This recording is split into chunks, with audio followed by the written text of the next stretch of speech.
Dear students, welcome to kids measures. आज की इस वीडियो में एक्सप्लेन करने जा रहा हूँ के मेडॉइड क्लस्टरिंग। पूरा कॉन्सेप्ट आपको एग्जांपल के थ्रू एक्सप्लेन करूंगा और ईच एंड एवरी पॉइंट को अच्छे से नोट कर लेना। कैलकुलेशंस थोड़ी लेंथी हैं बट हैं बहुत इजी। ठीक है, तो देखो क्लस्टरिंग में हमें सिंपल सा पता है कि यार मेरे पास अगर मल्टीपल क्लस्टर्स हैं, लेट्स सपोज मेरे पास अगर 2 क्लस्टर्स हैं और मेरे पास मल्टीपल डेटा पॉइंट्स हैं, मुझे ये चेक करना है कि कौन सा डेटा पॉइंट किस क्लस्टर के अंदर बिलोंग करेगा। और इसका एक सिंपल सा मेथड क्या होता है, डिस्टेंस के हिसाब से आप निकाल लो। जैसे एग्जांपल के तौर पे मैंने किसी पर्टिकुलर एरिया में जॉब सर्च करनी है, मैं जॉब लग गया और जॉब के बाद मेरे को ढूंढना है कि यार मैंने रहना कहाँ है।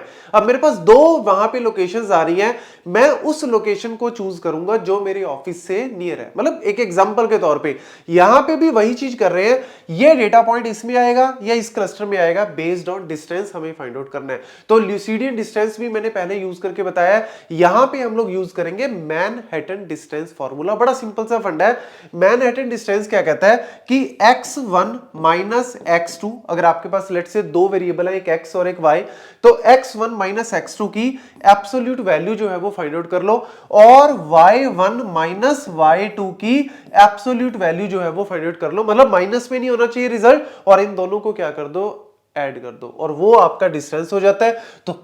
तो लेट्स सपोज अगर मेरा इस क्लस्टर में डिस्टेंस आया लेट्स से 10 और इस क्लस्टर में डिस्टेंस आया लेट्स से 20, तो कौन सा नियरेस्ट है, 10 वाला, तो मैं उसमें वो ऐड कर दूंगा। बस ये सिंपल सा कॉन्सेप्ट है। तो देखो यहां पे मेरे पास 10 डेटा पॉइंट है, x और y की वैल्यूज है। सबसे पहली चीज आपको क्या करनी है, आपको लेट्स सपोज अगर इस क्वेश्चन में दिया हुआ है कि 2 क्लस्टर्स आपको बनाने हैं, तो मैंने उन 2 क्लस्टर्स को लेट्स से नाम दे दिया, लेट्स से क्लस्टर K1 और क्लस्टर K2। अब सबसे पहली चीज क्या होनी है कि 2 क्लस्टर्स तो पता लग गए कि K1 और K2 बनाने हैं, ये गिवन होगा, लेकिन आपको क्या करना है, 2 मेडॉइड फाइंड आउट करने हैं। मेडॉइड मतलब कि 2 ऐसी वैल्यूज जो K1 और K2 से बाय डिफॉल्ट बिलोंग करती हैं। और वो आप कैसे चूज करोगे, रैंडमली, किसी को भी आप चूज कर सकते हो, आपकी इच्छा। अगर क्वेश्चन में दिया हुआ है तो आप उसको चूज कर लो, अदरवाइज आपकी इच्छा है। तो यहां पे मैंने क्या किया, D1 को रैंडमली D1 को चूज कर लिया कि D1 मेरा मेडॉइड है जो K1 के अंदर बिलोंग करता है, मतलब क्लस्टर 1 के अंदर। और लेट्स सपोज रैंडमली मैंने D6 को चूज कर लिया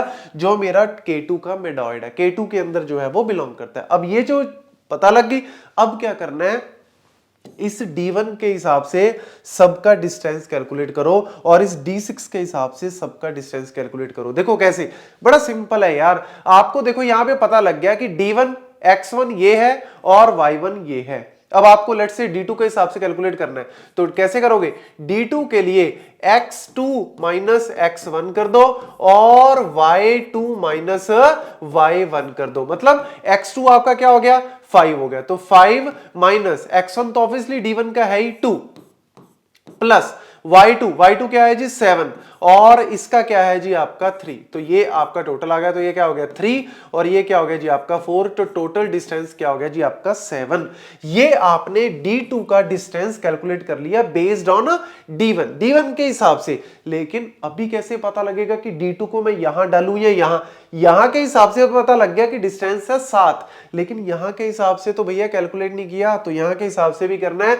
कैसे, D6, ठीक है, तो यानी x6 माइनस x1 कर दो या x1 माइनस x6 कर दो, बात एक ही है, क्योंकि रिजल्ट आपका ऑब्वियसली माइनस में भी आता है, तो हमें एब्सोल्यूट वैल्यू जो है वो प्लस ही लेनी है। तो y6 माइनस y1, तो लो जी ये भी कैलकुलेट कर लेते हैं। तो यहां पे वैल्यू क्या आई मेरी, यहां पे x2 नहीं आएगा, सॉरी x1 नहीं आएगा, x2 आएगा। क्यों, क्योंकि यार x1 तो मेरा ऑलरेडी, ये तो मैंने फिक्स कर ही दिया कि ये तो पहले आपका जो पहला क्लस्टर है उसका मेडॉइड है। हमने D2 के कॉरेस्पॉन्डिंग निकालनी है, तो D2 के कॉरेस्पॉन्डिंग आपकी x6 माइनस x2 कर दो, तो ये वैल्यू क्या आ गई आपकी 6 माइनस 5, 6 माइनस 5 कर दो। और ये y6 क्या है जी आपका, y6 है आपका 8 और ये क्या है जी आपका 7। तो ये टोटल कितना आ गया जी आपका 1 आ गया, और ये भी कितना आ गया 1 आ गया। तो यानी डिस्टेंस क्या आ गया, 2 आ गया। मतलब आपने D2 का डिस्टेंस निकाल लिया कि D2 D1 से कितनी दूर है 7 और D6 से कितनी दूर है आपका 2। समझ आ गया सबको, एक मैं कैलकुलेट करके दिखा रहा हूं, इसीलिए मैं बोल रहा हूं कि यहाँ पे जो कैलकुलेशन है वो बहुत लेंथी है इजी लेकिन लेंथी है, क्योंकि आपको D3 का इसके भी और इसके हिसाब से भी, D4 का इसके हिसाब से भी और D6 के हिसाब से भी, D5 का इसके हिसाब सबके हिसाब से आपको निकालना पड़ेगा। तो D2 का डिस्टेंस 7 और 2 हमने कैलकुलेट कर लिया। अब क्या करना है, क्लस्टर को चूज करना है बेस्ड ऑन मिनिमम डिस्टेंस। तो कौन सा मिनिमम डिस्टेंस है आपका 2, तो यानी आपका D2 जो है वो किसके अंदर आएगा, D2 आपका K2 क्लस्टर के अंदर आ जाएगा। ठीक है, तो ये सिंपल सा फंडा है। लो जी, ये चीज क्या कर दी आपको, मैंने पहले ही बोला है कि D1 और D6 तो हमने रैंडमली चूज कर लिए कि ये मेरा क्लस्टर K1 के अंदर, D1 तो ऑलरेडी है ही, और K2 क्लस्टर के अंदर आप कह सकते हो या मिडॉइड के अंदर भी आप बना सकते हो M1 और M2, तो ये आपका जो है वो D6 इसके अंदर आ गया।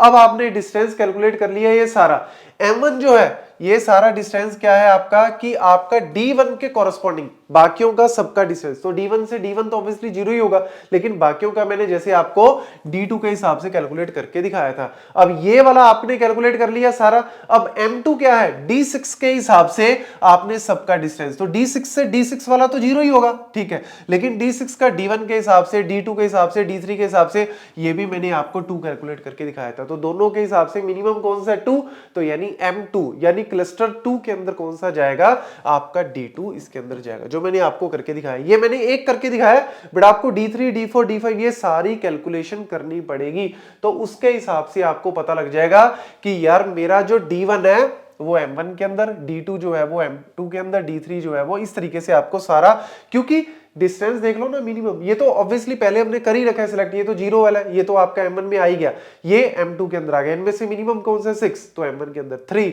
M1 के अंदर, मिनिमम कौन सा 6, तो M1 के अंदर, मिनिमम कौन सा 2 M1 के अंदर। तो इस तरीके से आपको जो है वो सारे क्लस्टर्स पता लग गए कि यार कौन सी डेटा पॉइंट किस क्लस्टर में आया। मतलब आप ये कह सकते हो कि मेरा अगर M1 वाला मेडॉइड है, उसके अंदर मेरे पास ऑब्वियसली आपका जो D1 वाला तो है ही, M1 के अंदर जो है वो D1 वाला तो बाय डिफॉल्ट हमने खुद ही रैंडमली सिलेक्ट किया है, लेकिन और कौन आ गया, D3 भी आ गया, D4 भी आ गया, देखो D3 भी आ गया M1 के अंदर, D4 भी M1 के अंदर, D5 भी आ गया, D7 भी आ गया, D5 भी आपका इसके अंदर आ गया, D7 भी आपका इसके अंदर आ गया, D10 भी आपका जो है वो M1 मेडॉइड या फिर M1 क्लस्टर के अंदर आ गया। और ऐसे ही M2 के अंदर कौन आया, दूसरे क्लस्टर में D6 तो बाय डिफॉल्ट है ही, वो तो हमने रैंडमली असाइन किया ही था, लेकिन D6 के अलावा कौन आया, D2 आया, तो D2 को लिख दो, आपको पता लग जाएगा कि कौन सा किसके अंदर आया, D8 आया, और इसके अलावा D9 आपका जो है वो M2 के अंदर आया। तो ये आपने सिंपल कैलकुलेशन से पता लगा लिया, बड़ा सिंपल सा फंडा है, आपने एक एक करके डिस्टेंस फाइंड आउट करके मिनिमम जो है वो उसको उस हिसाब से डाल दिया। अब देखो M1 के अंदर आई थिंक कितने आए, 6 आए, जिसमें से D1 तो हमने ही डाला था, और M2 के अंदर 4 आए, जिसमें से D6 तो हमने डाला था, बाकी के डिस्टेंस के हिसाब से डल गए। अब नेक्स्ट स्टेप क्या है, कॉस्ट फाइंड आउट करनी होती है। कॉस्ट कैसे फाइंड आउट करनी है, बड़ा सिंपल सा फंडा है, D3 का D1 से डिस्टेंस फाइंड आउट कर लो, जैसे हमने अभी किया है, मतलब x3 minus x1 plus y3 minus y1, जैसे हमने अभी किया। ऐसे D4 का D1 से कैलकुलेट कर लो, x4 माइनस x1, ऐसे D5 का D1 के हिसाब से, D7 का D1 के हिसाब से, D10 का D1 के हिसाब से, और सबको टोटल कर दो। और ऐसे ही आपका D2 का D6 के हिसाब से, D8 का D6 के हिसाब से, D9 का D6 के हिसाब से, मतलब x9 minus x6, y9 minus y9 minus y6। तो इस तरीके से आप सारे डिस्टेंस फाइंड आउट करके सबका टोटल कर दो, जो सबका टोटल आएगा वो क्या होगा, आपका डिस्टेंस होगा। तो लो जी, सॉरी कॉस्ट होगी। तो ये कॉस्ट कैसे कैलकुलेट करनी है, 33 आपने देखो, अगर आपने वो नहीं भी करना, आपको सिंपल सा शॉर्टकट बताता हूं। यहाँ पे ये सारे डिस्टेंस तो आपने फाइंड आउट कर लिए, दोनों में से जो मिनिमम है वो चूज कर लो। तो यहाँ पे मिनिमम देखो कौन सा, 0, यहाँ पे मिनिमम कौन सा आपका 2, यहाँ पे कौन सा मिनिमम है 6। तो इस तरीके से आप जो है सारी कॉस्ट जो है वो फाइंड आउट कर सकते हो, कैसे, सबका टोटल करके, दोनों में से मिनिमम जो है वो चूज कर लो, या फॉर्मूले के हिसाब से कर लो, बट ये ज्यादा इजी रहेगा। फाइनली कॉस्ट क्या आई आपकी, 33।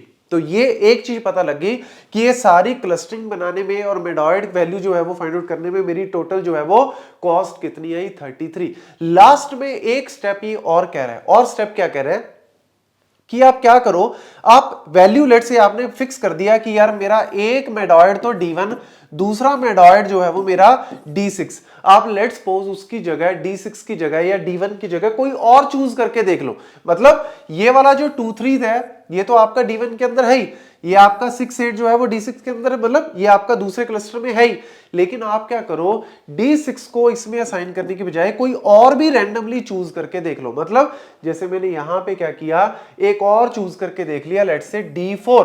D1 को तो एज इट इज रखा, लेकिन मैंने D6 की बजाय मैंने D4 को चूज किया, मतलब जस्ट फॉर अ एक्सपेरिमेंट। अब क्या करना है आपको, आप किसी में भी कर सकते हो, आप चाहे D1 की जगह कोई और ले सकते हो।